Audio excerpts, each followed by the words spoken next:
નમસ્કાર, spark today ન્યૂઝમાં આપનું સ્વાગત છે। જે રીતે રાજ્યના હવામાન વિભાગે આગાહી કરી છે કે રાજ્યમાં આગામી 7 દિવસ સુધી વાવાઝોડુંની પરિસ્થિતિ સર્જાશે। આ અંગે વાતચીત કરવા માટે ખગોળશાસ્ત્રીય દિવ્યદર્શન પુરોહિત આપણી સાથે જોડાયા છે। તેમની સાથે સીધા વાત કરીશું। પુરોહિત સાહેબ, શું કહેશો? ગુજરાતમાં વાવાઝોડાની અસર સામે આવી રહી છે, 7 દિવસ સુધી આ વાવાઝોડાની અસર રહેવાની છે। શું માનું, શું કારણ હોઈ શકે છે? એકચ્યુઅલી આપણી જે સુખ પામાની આંધળી દોડ છે અને ગ્લોબલ વોર્મિંગ એટલું પેદા કર્યું છે અને કાર્બન ડાયોક્સાઇડ 427 પાર્ટિકલ્સ પર મિલિયન પેદા કરી દીધો। એને કારણે દરિયો સખત ગરમ થયો, એટલે દરિયો 26-26 ડિગ્રી ઉપર અત્યારે 32 ડિગ્રી સુધી તાપમાન છે દરિયાનું, અને એ કાર્બનને શોષતો છે, એ જ હવે શોષી નથી શકતો। એટલે દરિયાનું વાતાવરણ જ્યાં ગરમ થાય છે, એકદમ જ્યાં ગરમ થાય છે ત્યાં એ લો પ્રેશર જનરેટ થાય અને ઉપર ચડે એટલે લેન્ડમાસને આજુબાજુની જે દરિયાની ઠંડી હવા હોય એ પાછી એના તરફ ફરે, ગરમ હવા ઉપર જાય એટલે ઠંડી હવા એ બાજુ આવે એટલે પછી ધક્કો મારે, આમથી આવતી આમ ધક્કો મારે, આમથી આવતી આમ ધક્કો મારે, એટલે આપણા ઉત્તર ગોળાર્ધમાં એ પૃથ્વીના ધરીભ્રમણને કારણે એન્ટી ક્લોકવાઇઝ ફરે, જે આપણે જોતા હોય છે। હવે અત્યારે જે વાવાઝોડું ઉત્પન્ન નથી થયું, અત્યારે બે જગ્યાએ કર્ણાટકા અને ગોવાની પાસે અને ગુજરાતના સૌરાષ્ટ્રના દરિયાકાંઠે લો પ્રેશર એરિયા જનરેટ થયો છે અને અપર એર સર્ક્યુલેશન પેદા થયું છે। હવે એને કારણે શું થશે કે એ આવતીકાલે અને પરમ દિવસે આજે સાંજ સુધીમાં એ લો ડિપ્રેશનમાં ફેરવાશે અને આવતીકાલે અને પરમ દિવસ સુધી લોમાં રહેશે, પછી 24મી મોડરેટ ડિપ્રેશનમાં જશે અને પછી 25, 26, 27 3 દિવસ હાઈ ડિપ્રેશનમાં રહેશે।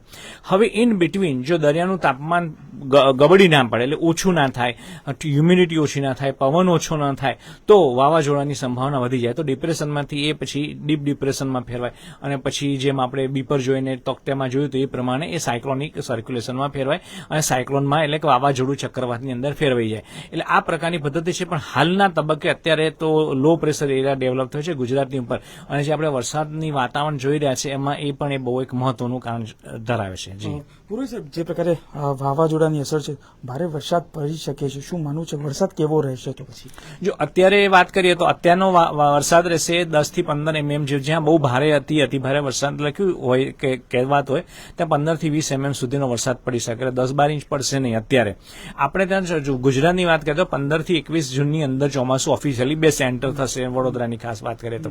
એટલે આવનારા સમયની અંદર આ વરસાદ જ્યારે 15-21 જૂન પછી પડશે, શરૂ થશે, ત્યારે જેમ એક્સ્ટ્રીમ હીટવેવ આપણે જનરેટ કર્યા, ફેબ્રુઆરીમાં 41 ડિગ્રી તાપમાન મેં મારી લાઈફમાં જોયું નથી, આ વખતે મેં ફેબ્રુઆરીમાં 41 ડિગ્રી તાપમાન જોયું, અને સેમ વસ્તુ થઈ રહી છે ઠંડીની બાબતે, ઠંડી પણ એક્સ્ટ્રીમ પડી રહી છે, એ જ પ્રમાણે એક્સ્ટ્રીમ જનરેટ થશે મોન્સૂન। અને હું તમામ પદાધિકારીઓને, રાજકારણીઓને, અધિકારીઓને અને આમ નાગરિકને સ્પાર્ક ટુડેના માધ્યમથી અપીલ કરીશ કે આ વખતે પણ વરસાદ 10 થી 12 જ્યારે પણ પડશે ત્યારે સિઝનનો વરસાદ 10 થી 12 દિવસની અંદર પડશે, અને 10 થી 5 થી લઈને 15 સુધી એક સામટો વરસાદ પડવાની સંભાવના છે। એટલે પૂર આવવાની પણ સંભાવના લાગી રહી છે। ઈશ્વરને આપણે પ્રાર્થના કરી કે મારા શબ્દો ખોટા પડે ને હું ખોટો પડું, ગુરુદેવ શાળા ખોટી પડે, પરંતુ અત્યારના સંજોગોમાં પૂર આવવાની સંભાવના પણ લાગી રહી છે। એટલે લગભગ જુલાઈ ઓગસ્ટના એન્ડની અંદર વિશ્વામિત્રી 26ની ઉપર છલકાવાનું શરૂ થાય, એટલે આપણે ધ્યાન રાખવું જોઈએ કે પૂર વડોદરામાં પ્રવેશી શકે છે। એટલે અત્યારે ધોધમાર વરસાદ પડશે, અને સમગ્ર ભારતની વાત કરીએ તો 95 થી લઈને 115% જેટલો વરસાદ પડશે, એટલે ન ધારે એવો વરસાદ પડશે, અને મહારાષ્ટ્રના અમુક એરિયાને છોડી ત્યાં દુકાળની સંભાવના, એટલે કે ઓછો વરસાદ પડશે, બાકી ઇવન રાજસ્થાનના રણમાં અને કચ્છના રણમાં ભરપૂર વરસાદ પડશે। એટલે આપણે થાકી જશું, બાપા ત્રાહીમાં અમે ભગવાન બંધ કરો એવી હાલત થઈ જશે। એક દિવસ પડશે, 3 દિવસ નહીં પડે, એક દિવસ પડશે, 3 દિવસ નહીં પડે, આ પ્રકારે સંભાવનાઓ છે। શું કારણ માનો છો કે જે પ્રકારે આ વાવાઝોડું સ્પ્રેડ થઈ રહ્યું છે, જે સર્જાઈ રહ્યું છે વાવાઝોડું, શું કારણ હોઈ શકે આ વાવાઝોડાને? કારણ કે ગ્લોબલ વોર્મિંગની અસર સીધી આવશે? બહુ સરસ ક્વેશ્ચન છે।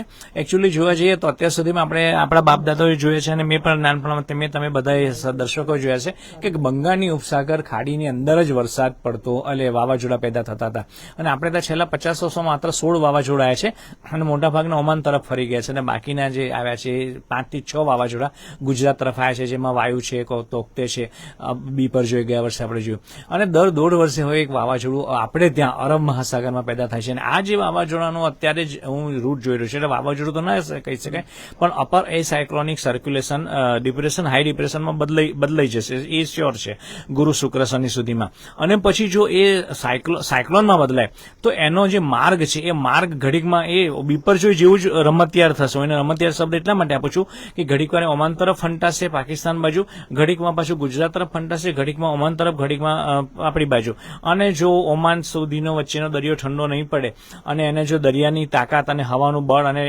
હ્યુમિડિટીનું બળ મળી ગયું વાવાઝોડાને, તો એ બની શકે કે સૌરાષ્ટ્રના દરિયાકાંઠેથી પ્રવેશે, વડોદરામાં પણ આવે અને બની શકે કે કચ્છ બાજુ પણ જાય અને લેન્ડફોલ ત્યાં થાય. એ બધું અત્યારે જ કેવું નકામું છે, પરંતુ લગભગ 27-28મી આસપાસ આપણે ફાઇનલ ડિસિઝન નક્કી કરી શકશું કે વાવાઝોડું પેદા થશે કે નહીં થાય. અને વાવાઝોડું પેદા થાય કે ના થાય, પણ એને જે લો ડિપ્રેશન એરિયા જનરેટ કર્યો છે ને, અપર એર સાયક્યુલેશન, એનું વાદળ આવતા સમયમાં ધોધમાર વરસાદના રૂપમાં પડવાની સંભાવના લાગી રહી છે. માનો છો આપ જે પ્રકારે તમે કહી રહ્યા છો, લોકોએ તૈયારી રાખવી જોઈએ?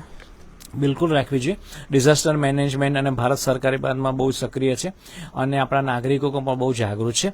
એટલે આપણે ભલે આવે કે ના આવે, પરંતુ આપણે બાળકોની, વૃદ્ધોની, પશુ પંખીઓની જાણકારી અત્યારે રાખવી બહુ જ જરૂરી છે.